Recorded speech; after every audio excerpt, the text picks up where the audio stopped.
para ulama dan santri zaman itu, karena ulama dan santri zaman itu lebih banyak fokus hanya pada syariah. Jadi hanya fokus pada syariah lahir, sembah raga.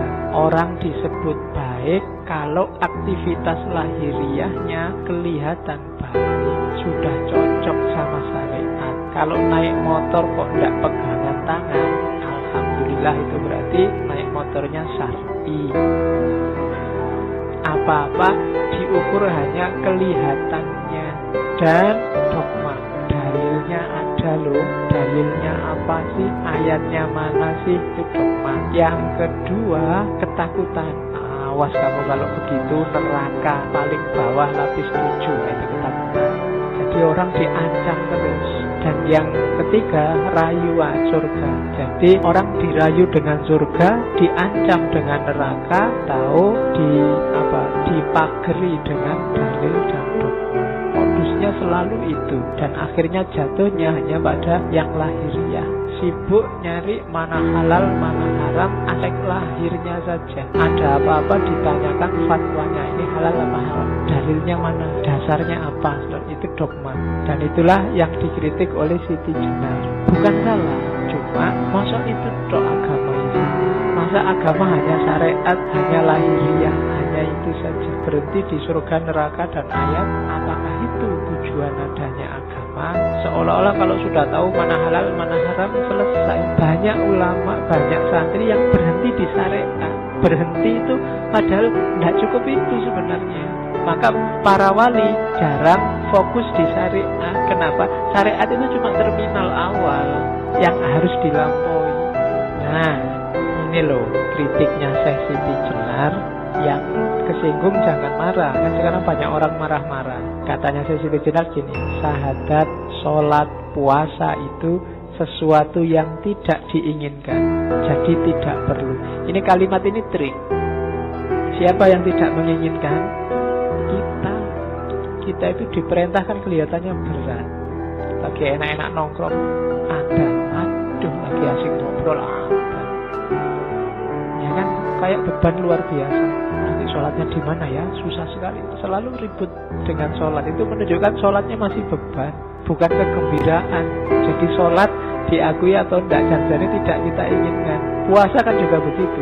Seandainya hari ini turun ayat Ramadan itu boleh puasa dan boleh nggak puasa, insya Allah kita tidak akan 30 hari puasa. Sesuatu yang tidak inginkan.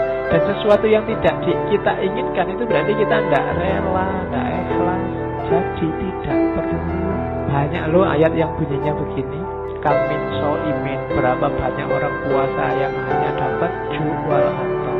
Dia nggak dapat apa-apa, cuma dapat lapar dan haus saja. Itu bahasanya itu jelas. Jadi tidak perlu ngapain lapar-lapar nggak dapat apa-apa. Banyak yang sholat nggak dapat apa-apa, cuma dapat capeknya saja. Beberapa hadis ada yang bunyinya semacam itu.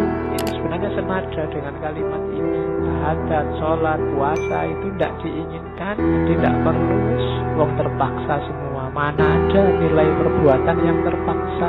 Kejahatan pun kalau dipaksa kan tidak bisa dihukum orangnya. Kenapa kok kamu memperkosa?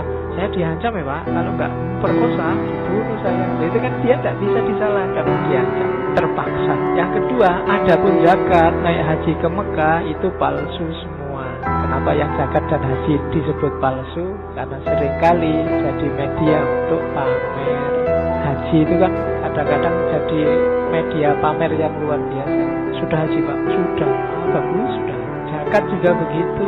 Makanya disebut wus palson kabeh, sudah palsu semua. Sudah palsu itu berarti dulunya nggak palsu, sekarang kita yang bikin dia kayak palsu. Sama, akhirnya nggak ada nilainya. Itu seluruhnya kedurjanaan budi, penipuan terhadap sesama manusia. Kenapa yang ditipu sesama manusia? Ya Allah, tidak mungkin ketipu. Yang ketipu kan manusia. Wah, ini orang dermawan loh, ini sudah haji, mesti karakternya baik. Oh, ini rajin ke masjid loh, mesti orang baik. Yang ketipu manusia.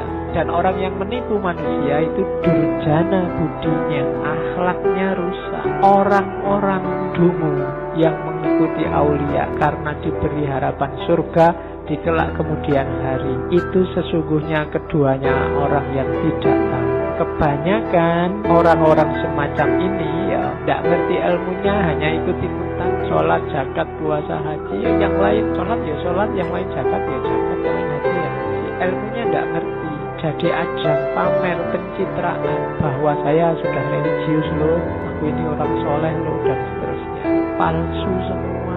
Terus Sesi Tejenar bilang, lain halnya dengan saya. Tidak pernah saya menuruti perintah budi, bersujud-sujud di masjid, mengenakan jubah, pahalanya besok bila dahi sudah tebal, pala berbelulang. Maksudnya, aku tidak mau pamer-pamer kayak gitu, menunjukkan aku ini loh wali, aku ini loh orang soleh, aku ini loh ustaz, ya kan? Katanya si Tejenar, tidak mau saya pamer-pamer kayak gitu.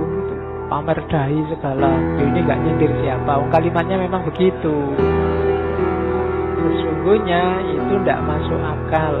Tidak usahlah mencitrakan dirimu lebih mulia, lebih alim, lebih soleh. Buat apa? Di dunia ini semua manusia sama. Mereka semua mengalami suka duka, menderita sakit, duka nestapa.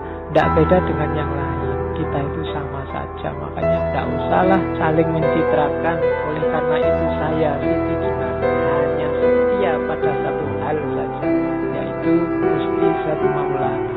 Jadi itulah titik-titik kepalsuannya. Bukan sholatnya salah, bukan puasanya salah, zakat hajinya salah, manusianya yang palsu